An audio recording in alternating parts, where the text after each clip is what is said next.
अस्सलाम वालेकुम दोस्तों, welcome to my channel digital facility. दोस्तों आज की इस वीडियो में हम जानेंगे आज के सऊदी रियाल के exchange rate Pakistan, India, Bangladesh और नेपाल के लिए कि सऊदी अरब की मुख्तलिफ बैंकों से आपको एक रियाल ट्रांसफ़र करने पर क्या रेट मिलेगा। तो फ्रेंड वीडियो को लास्ट तक देखिएगा ताकि आपको पता चल सके कि आज कौन सी बैंक सबसे अच्छा रेट दे रही है। और फ्रेंड डेली बेस पे सऊदी रियाल की लेटेस्ट अपडेट जानने के लिए चैनल को सब्सक्राइब कर दें और साथ में बेल आइकन को ऑल पे सेलेक्ट कर दें और फ्रेंड साथ ही साथ वीडियो को लाइक भी कर दें। तो चलते हैं वीडियो की जानब और सबसे पहले देखते हैं वेस्टर्न यूनियन के रेट। जो पाकिस्तान के लिए दे रहा है 68 रुपये 80 पैसे, इंडिया के लिए 21 रुपये 72 पैसे, बांग्लादेश 28 टका 22 पैसे और नेपाल के लिए रेट होगा 35 रुपये 06 पैसे। तो देखते हैं यूआर पे के रेट जो कि पाकिस्तान के लिए दे रहा है 68 रुपये 92 पैसे, इंडिया के लिए 21 रुपये 63 पैसे, बांग्लादेश 28 टका 11 पैसे और नेपाल के लिए रेट होगा 34 रुपये 94 पैसे। तो फ्रेंड बात करते हैं टेली मनी की जो कि दे रहा है 68 रुपये 20 पैसे पाकिस्तान के लिए, इंडिया के लिए 21 रुपये 76 पैसे, बांग्लादेश 28 टका 15 पैसे और नेपाल के लिए रेट होगा 34 रुपये 98 पैसे।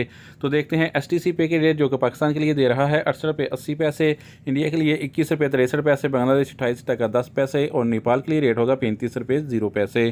तो फ्रेंड अब हमारे पास है अलराजी बैंक के रेट जो कि पाकिस्तान के लिए दे रहा है 68 रुपये 88 पैसे, इंडिया के लिए 21 रुपये 66 पैसे, बांग्लादेश 28 टका 14 पैसे और नेपाल के लिए रेट होगा 34 रुपये 96 पैसे। तो फ्रेंड बात करते हैं फौरी बैंक की जो कि पाकिस्तान के लिए दे रहा है 68 रुपये 85 पैसे, इंडिया के लिए 21 रुपये 76 पैसे, बांग्लादेश 28 टका 26 पैसे बैंक टू बैंक, जबकि नेपाल के लिए रेट होगा 35 रुपये 03 पैसे। तो फ्रेंड देखते हैं इंजाज बैंक के रेट जो कि पाकिस्तान के लिए दे रहा है 69 रुपये 03 पैसे, इंडिया के लिए 21 रुपये 70 पैसे, बांग्लादेश 28 टका 20 पैसे और नेपाल के लिए रेट होगा 35 रुपये 08 पैसे। तो फ्रेंड अब हम लास्ट में देखते हैं SNB क्विक पे के रेट जो कि पाकिस्तान के लिए दे रहा है 67 रुपये 80 पैसे, इंडिया के लिए 21 रुपये 50 पैसे, बांग्लादेश 28 टका 03 पैसे और नेपाल के लिए रेट होगा 34 रुपये 75 पैसे। तो फ्रेंड ये थे आज के सऊदी रियाल के लेटेस्ट एक्सचेंज रेट।